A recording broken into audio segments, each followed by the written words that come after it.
Hello and welcome to episode 4 of the Overthunk podcast. I am the great procrastinator, Ricardo Vasquez Romero. Sorry, people. I know it's Saturday. The podcast is super late. I have no excuses other than procrastination, getting nervous about what to talk about. It's kind of difficult for me, apparently. So it becomes very easy for me to procrastinate. However, here we are.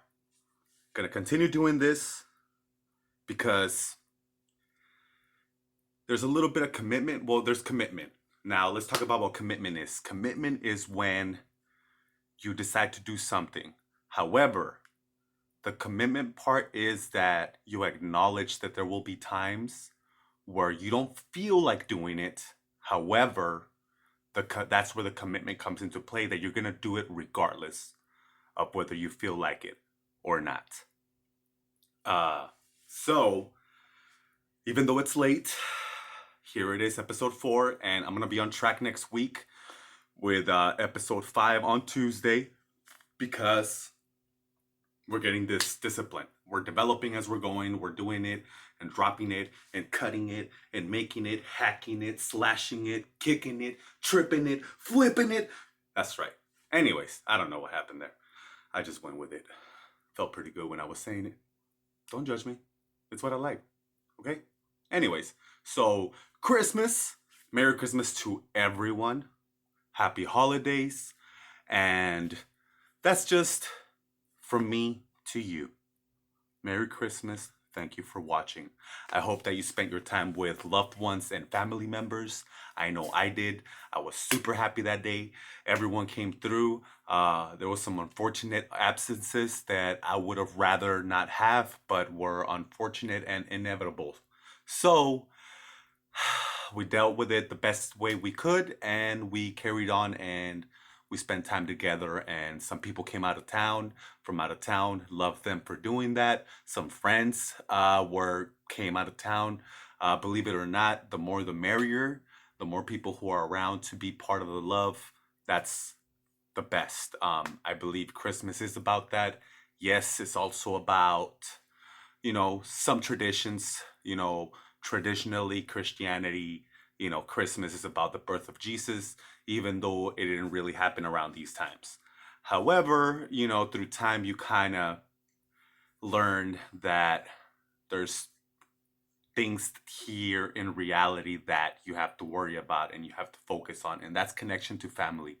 Um, I'm going to talk about my family. I'm not going to generalize about other families because I've learned that everyone is different and everyone has their unique experiences, even though a lot of the experiences overlap. And for my Latin people, you know what that means. The crazy aunt, the crazy uncle. I might be the crazy uncle. I don't know. But there's always someone. So, that being said, you guys can kind of have an idea of the kind of problems that we have as family. And irregardless of that, though, we try to make the best of it. Everyone does. And the fact of the matter is that it was a very, very pleasant and warm night. I got to talk to everyone. I got to speak to people that I normally don't speak to because our family doesn't, it's not part of how we interact with each other. And that's across the board. That's not certain people. We just kind of all are like that. So we kind of tend to understand each other. But for Christmas, Thanksgiving, New Year's, we try to make the effort to be together. And this year it was a good turnout. Because as you know, not all family gatherings turn out so great. And I say that because I know my family's not the only one. There are many family out there that different elements and different sources create certain situations that require certain people to intervene, and a lot of times it requires strength to be used. Yeah, I think I described that scenario pretty vaguely, but enough information so you can understand what I'm saying. So, that being said, overall, I I was with everyone, and that's all that matters. We spent time, we played games, we caught up, and I mean with the people that normally don't come around. Like I spent time talking to them. And enjoyed everybody's company. Um, the person that hosted our gathering, his name is Mark. Let me tell you something about Mark. I don't know Mark, but one thing I do know about Mark is that he's a kind person. Mark is the father of my niece's uh, boyfriend, and they're having a kid together, so she's living with them. And this guy has shown nothing but kindness, has opened the doors to his home to us. Um, and I just feel the need to express that because it's very rare when pretty much strangers, maybe not my family so much because they're around him more than I am, because I don't tend to go to gatherings and things like that, to my fault. So maybe they know them better than I do, but just the little that I know him, I know that this person is kind just for doing that. That speaks volumes about someone when they're willing to open the doors to not just one, two, or three people. I mean, there was like 15 of us, and he accommodated all of us. He cooked for us, and honestly, like that in itself is a Christmas present, and it creates that welcoming. It was very, very nice. So I just felt the need to say that from the bottom of my heart. I really appreciate that, and I speak for my family when I say that. Um, Another thing about Mark is that he makes the bombest apple pie I have had.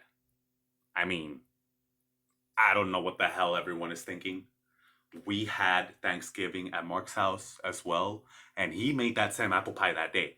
And nobody touched the apple pie that day, but oh yeah, I found out about the apple pie. I tore that ML.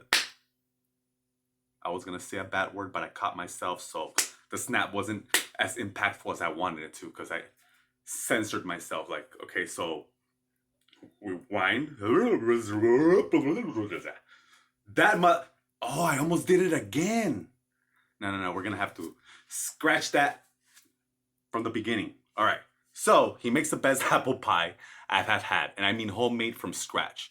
Nobody touched it Thanksgiving, so I ate it. I mean, I cleaned the plate, and it wasn't even a plate. I mean, I ate it from the freaking dish because these people, I don't know. I don't know what happened. Maybe they didn't taste it. They didn't. And by I mean these people, I mean my family. I don't understand how you don't recognize a delicious pie like that. So, Mark made a second apple pie for Christmas, but this time around I had a chair.